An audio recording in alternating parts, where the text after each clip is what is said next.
Section 1. You will listen to a conversation between a tourist named John and his guide during their trip. Listen to it and answer questions 1 to 10.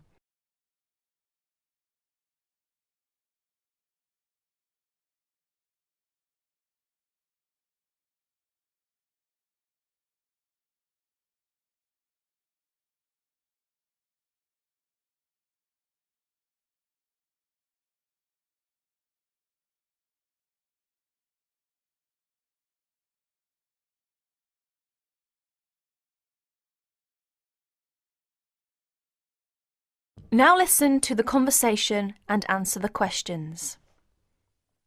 It's very quiet here. It's not so quiet. Listen. I see what you mean. Of course there are no cars. No trucks, no motors, no computers, no people. Where are the nearest people? We're about 20 miles from the nearest small town. That's where we're going. How far have we come this morning? Maybe 5 or 6 miles. Our camp last night was just over that hill. That doesn't look so far. Is it really 5 miles over there?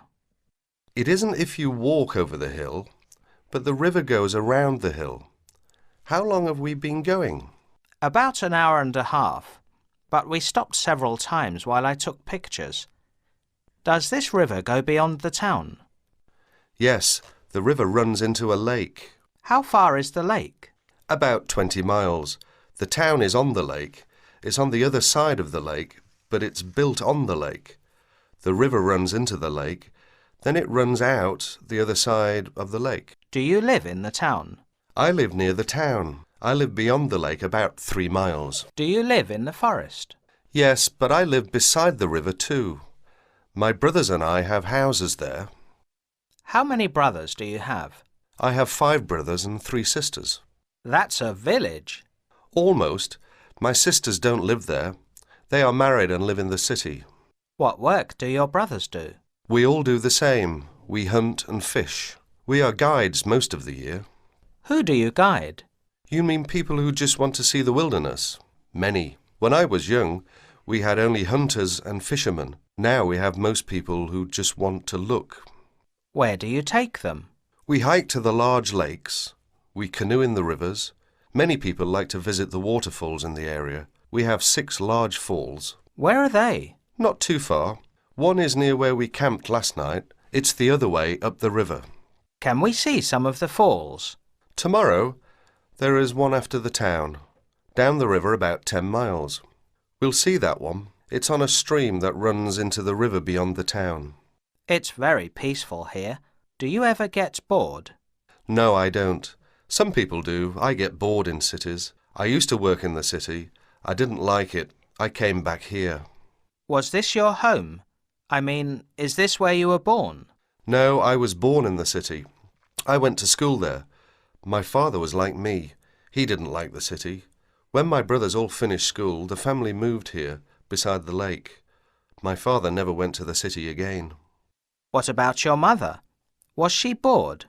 We're Indians, you know. She had a lot of friends here.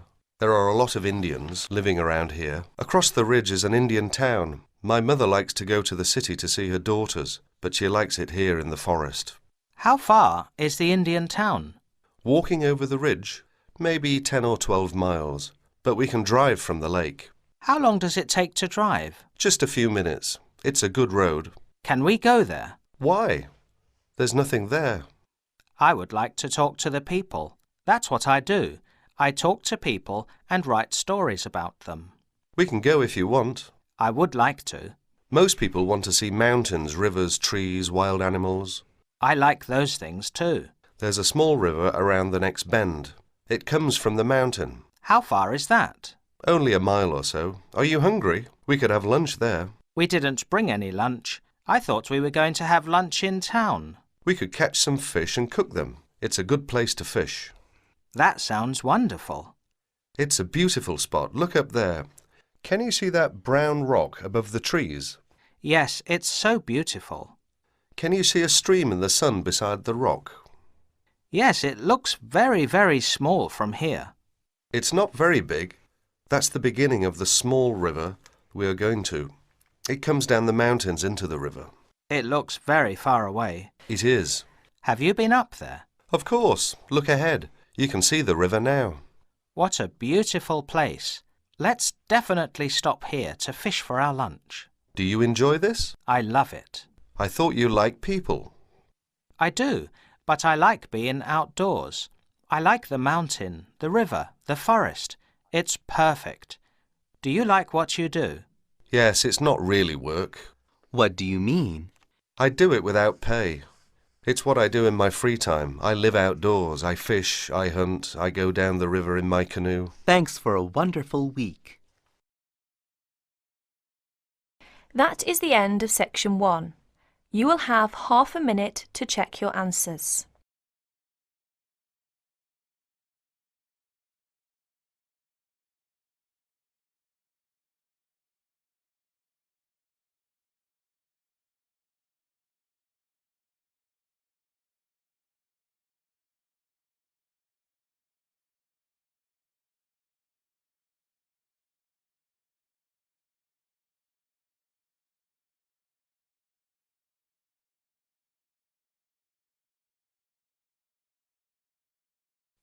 Section 2.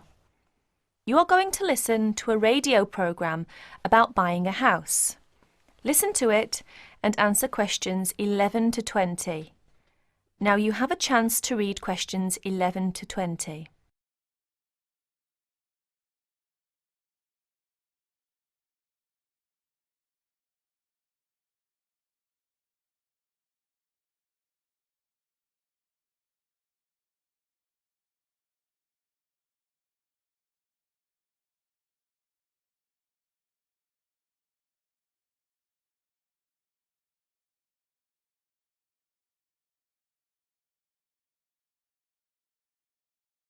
Good afternoon, listeners. Today, I'd like to welcome Edward Fox, who is going to talk to us today about buying a house. Edward. Thank you, Eunice. For most people, at least, buying a house is a major life event, and probably the single most expensive item you are ever likely to buy. It is also a place that you can make your home. Therefore, thinking carefully before you make a purchase is of the utmost importance. One of the most important things to consider before buying any property is the location, because remember, it is where you plan to spend a large part of your life, or indeed the rest of your life in some circumstances. Therefore, consider the type of life you enjoy leading. Are you a very sociable person who enjoys nightclubs and discos? If so, then you may wish to consider something close to the city, or indeed in a city where it is convenient for all types of nightlife. On the other hand, if, like me, you prefer a quieter life, then you may want to consider something away from the city. However, do remember that proximity to your place of work is also important. Indeed, we spend most of our life at work, and you don't want to have to spend 2 or more hours every day travelling to work now, do you? Therefore, transport is the utmost importance. City suburbs, however, are often conveniently located for commuting to work, All for shopping. without being in the heart of a busy city. You may, however, think that a house in the suburbs would be far too expensive. Yet houses located in cities can often exceed the price of suburban houses. So check out the prices. You may be surprised. Family is another important consideration. You may prefer a house that is away from a busy street or main road. And of course, remember that children have to attend school. Is there a good school in the area, or would your children have to travel a long distance to get to school? Therefore, if you have children, or you plan to have children, location is a very important factor. And of course, remember that a family influences the size of the property. There are, of course, various types of houses. There are detached houses which stand alone and are not joined by to another building. Then there are semi-detached houses, which, incidentally, are the most common, and for good reason, because they are less expensive than detached houses. This is because they are, in fact, 2 houses joined together, and therefore take up less space. And finally, there are townhouses, which are many houses joined together to form a long row. But don't think that townhouses are less expensive than semi-detached houses. They rarely are. This is because they are usually built in cities where the prices of property is very expensive indeed. The age of property is another consideration. If you're considering buying an old house, beware. You may be faced with expensive repairs and renovation bills. So have the house thoroughly checked by a professional surveyor before you decide to buy. But then again, there are things you can look for yourself. Things such as the condition of the woodwork, especially doors and windows that can be expensive to replace. More importantly, make sure all the fixtures and fittings, things such as cupboards, sinks, taps, bathtubs, are all in good working order, because replacing kitchens and bathrooms can be a very costly business. And don't forget the garden. If the property has one, if you enjoy gardening, then fine. But if you don't enjoy gardening, then you may prefer a small garden as opposed to a big one. But even if you do enjoy gardening, it is important to remember that gardens take up a lot of your time. So keeping a garden in good order may be very difficult if you work long hours. One final thing is the general feel of the place. Does it have a good atmosphere? And most importantly of all, would you feel comfortable living there? Thank you, Edward. But I'm afraid that's all we have time for today. But I'll be back next Wednesday when my guest speaker will be talking about buying a computer. So until then, bye for now. That is the end of section 2. You will have half a minute to check your answers.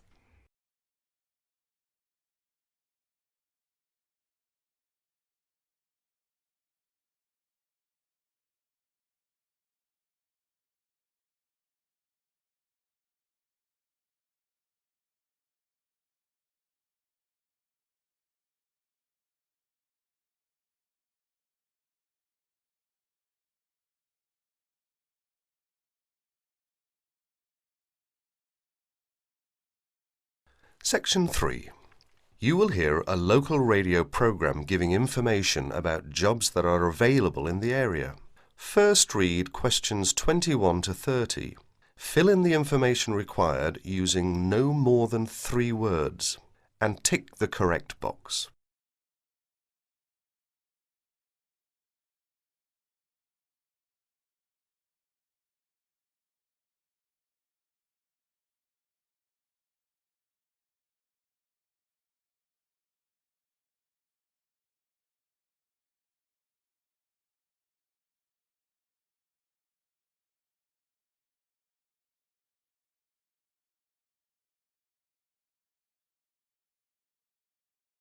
And after that touch of nostalgia from the 60s, it's coming up for 11:15 and time for our morning job spot.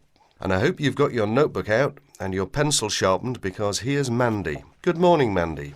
What's up in the employment world this morning? Well, Simon, this morning I have 5 jobs that have come in, and the first is for a dental assistant.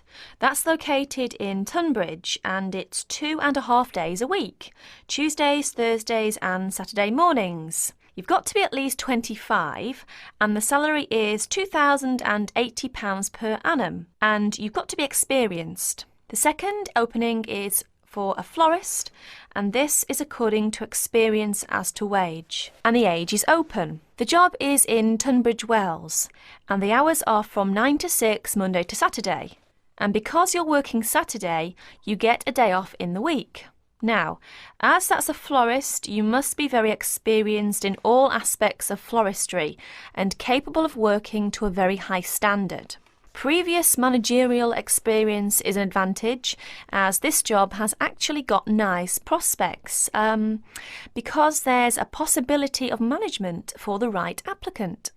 So there's one for someone who's going places. What's next, Mandy? Next job then, Simon, is an evening job, and it's for a cleaner. The wage is £25 per week and the age is 30 plus. Hours for this, as it's an evening job, 6 to 8:30 Monday to Friday. So that's a nice job for someone who wants to do something in the evening, Simon. They must be fully experienced as an office cleaner, hoovering, dusting and polishing, etc.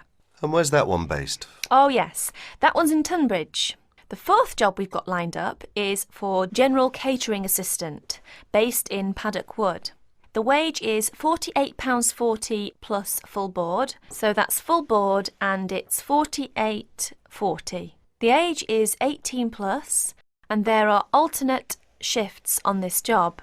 It's 7 a.m. to 3 p.m. and 11:30 to 7:30 p.m. and the job consists of cleaning, washing up the kitchen, as well as serving in the dining room and all sorts of domestic duties. Experience is not necessary. So, for someone who's 18 plus, that's a nice little job there. And here's the punchline: 10 weeks holiday per annum. Oh ho, I might put in for that myself. I can just see you up to your elbows in the washing up, Simon. Last vacancy is for an office job. That's secretary and personal assistant based in Tunbridge. The wage is £4,298 per annum.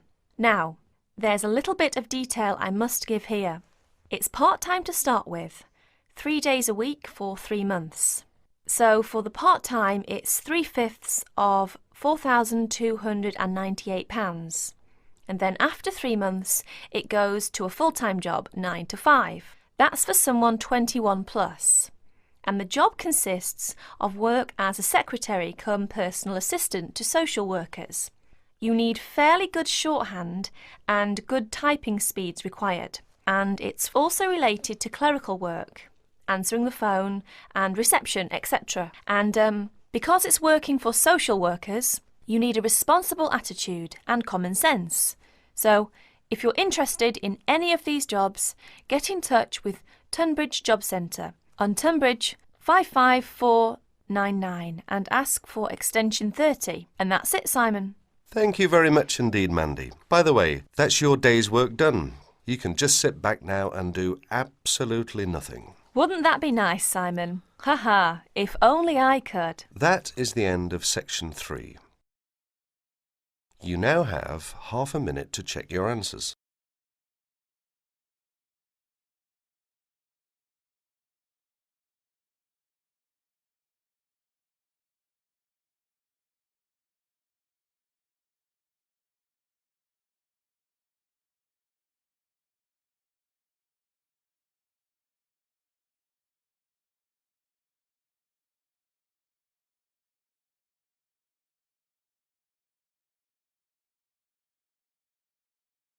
Section 4. You will hear the speech made by Mr. Samaranch on the opening ceremony of the Olympic Games. Listen and complete questions 31 to 40.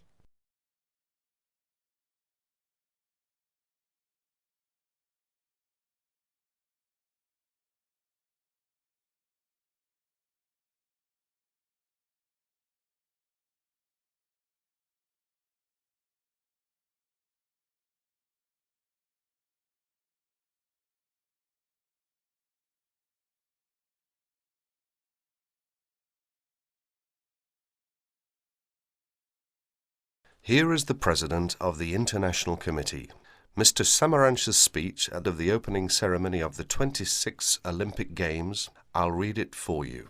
On behalf of the International Olympic Committee, it gives me great pleasure to welcome you to the Games of the 26th Olympiad, Sydney 2000. The goal of the Olympic movement is to contribute to building a peaceful and better world by educating youth through sport practice without discrimination of any kind, and in the Olympic spirit. In the spirit, nations and youth of the world come together every 4 years to celebrate the world's largest sporting festival. SOCOG has organised these sporting competitions in consultation with the international federations, responsible for each sport. This is through nomination of technical officials, specification of technical requirements, and the cooperation with IOC and SOCOG on venue and other preparations. We thank each international federation for their vital efforts in the preparation of these Millennium Games. The Sydney 2000 Olympic Games is also the centenary of women's participation. With a record number of events and disciplines for women at the Games, the Olympic movement continues to recognise and support the vital role of women in sport. As we embark on a new millennium, it is the Olympic Games that will continue to unite the world and celebrate humanity. That is the end of section 4. You'll have half a minute to check your answers.